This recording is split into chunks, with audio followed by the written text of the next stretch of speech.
China ruling শাটারের ক্ষেত্রে যে সাইডের যে এলাস্টিক যে বেলগুলো কাজ করা হয় সেগুলো কি ভালো, এবং নাকি রুলিং শাটারের যে সাইডের যে সাইড পার্টি রয়েছে সেটা ভালো, সেটা আজকের ভিডিওতে তুলে ধরবো। এবং যে চায়না শাটারগুলো কীভাবে আসলে মেশিনের মধ্যে আমরা কাটিং করি এবং কীভাবে আসলে প্রত্যেকটি জয়েন্টগুলো তৈরি করা হয়, এবং এই হাইড্রোলিক মেশিনের মাধ্যমে কীভাবে আমরা এই শাটারের যে প্রত্যেকটা জয়েন্টগুলো কাজগুলো করি সেটা আজকের ভিডিওতে তুলে ধরবো। তো হ্যালো এভরিওয়ান, আসসালামু আলাইকুম। আলরিয়াজ শাটার অ্যান্ড স্টিল হাউসের পক্ষ থেকে সবাইকে আন্তরিক শুভেচ্ছা অভিনন্দন। তো এই যাবত আসলে আপনারা রুলিং শাটার নিয়ে বিভিন্নভাবে প্রশ্ন করেছেন।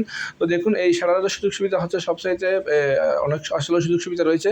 তো সেটা প্রথম অবস্থায় দেখুন, আমরা যে শাটারের যে সাইড পার্টির যে কাজগুলো রয়েছে সেটা প্রথম অবস্থায় যে আমরা মেশিন থেকে প্রত্যেকটি শিলের কয়েলগুলো মেশিনের মাধ্যমে আসলে কাটিং করা হয়। তো কাটিং করার পরবর্তী সেটা প্রত্যেকটি জয়েন্টগুলো হাইড্রোলিক মেশিনের মাধ্যমে আমরা চাপগুলো প্রয়োগ করা হয়। তো এর পরবর্তী যে দেখুন আসলে যে পিনআপগুলো করা হয় এলাস্টিক আসলে বেল্টের মাধ্যমে, সেই বেল্টগুলো আসলে বেশি দিন লাস্টিং করে, সহজে নষ্ট হয় না এবং সাউন্ড কম।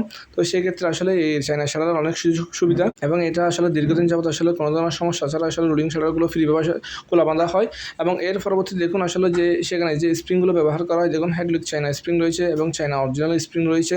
তো এই স্প্রিংগুলো সুযোগ সুবিধা হচ্ছে এটা আসলে বেশি দিন লাস্টিং করে, আপনার 10-15 বছরের মধ্যে কোনো ধরনের আসলে রুলিং শাটারের স্প্রিংগুলো নষ্ট হয় না।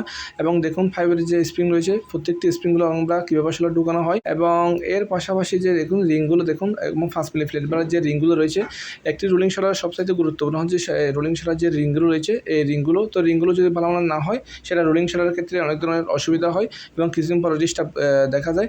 এবং দেখুন আমরা মেশিনের মাধ্যমে কীভাবে নাট বল্টুগুলো টাইট দিই। তো আপনার অনেকে আসলে বিভিন্ন লেসের বা বিভিন্ন দিয়ে গুটি দিয়ে করে, তো সেক্ষেত্রে লেসের যে প্রেশারগুলো কম হলে সেক্ষেত্রে আসলে রুলিং শাটার অনেক ধরনের সমস্যা হয়। এবং দেখুন আমরা রুলিং শাটারের প্রত্যেকটি এই স্প্রিংগুলো রেডি করার পরবর্তী সেটা এই মেশিনের মাধ্যমে করার পরবর্তী সেটা দেখুন প্রত্যেকটি এই গোল্লাগুলোকে যে রুলিং শাটারগুলো সেটা আমরা মেশিনের মাধ্যমে প্রত্যেকটি হাইড্রোলিক প্রেশারের মাধ্যমে রুলিং শাটারগুলো তৈরি করে থাকি। এবং তৈরি করার পরবর্তী প্রত্যেকটি মালগুলো আমরা যাচাই বাছাই করার পরবর্তী সেটা ডেলিভারি দেওয়ার জন্য উপযোগী করি।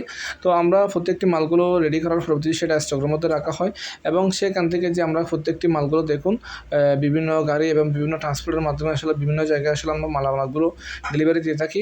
এবং এর পাশাপাশি দেখুন আমরা প্রত্যেকটি মালগুলো স্টকের মধ্যে রাখার কোনো ধরনের আসলে আবরণ না আসে মতো, কোনো ধরনের সমস্যা না হয় মতো প্রত্যেকটি শাটারগুলো আমরা এমনভাবে আসলে তৈরি করে স্টকের মধ্যে রাখা হয় যেন কোনো মালের মধ্যে কোনো ধরনের অসুবিধা না হয় মতো, কোনো ধরনের স্পট না আসে মতো।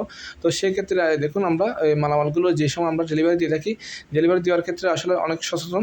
তো দেখুন আমরা কীভাবে আসলে মালামালগুলো ডেলিভারি দেওয়ার জন্য আসলে উপযোগ করি এবং কীভাবে আসলে আমরা গাড়ি থেকে তুলে থাকি। আমরা প্রত্যেকটি মালামালকে আসলে প্রত্যেকটি মালের নিরাপত্তা প্রদান করে আসলে আমরা মালামালগুলো দিয়ে থাকি, কারণ বিভিন্ন জায়গায় আসলে আমরা এই মালামালগুলো ফিটিং করার ক্ষেত্রে যেন অসুবিধা না হয়। দেখুন এইভাবে আসলে আমরা মালামালগুলো দিয়ে থাকি। এবং আপনারা চাইলে বাংলাদেশের যে কোনো প্রান্ত থেকে আমাদের এখান থেকে অর্ডার করতে পারেন। আমাদের এখানে রয়েছে চায়না শাটার, 5 শাটার এবং এই লেজার কাটিং সহ বাংলাদেশের যে কোনো প্রান্ত থেকে চাইলে অর্ডার করতে পারেন। যারা এখন আমাদের পেজটি ফলো করেন নাই, পেজটি ফলো করে পাশে থাকবেন। সবাই ভালো থাকবেন। আসসালাম।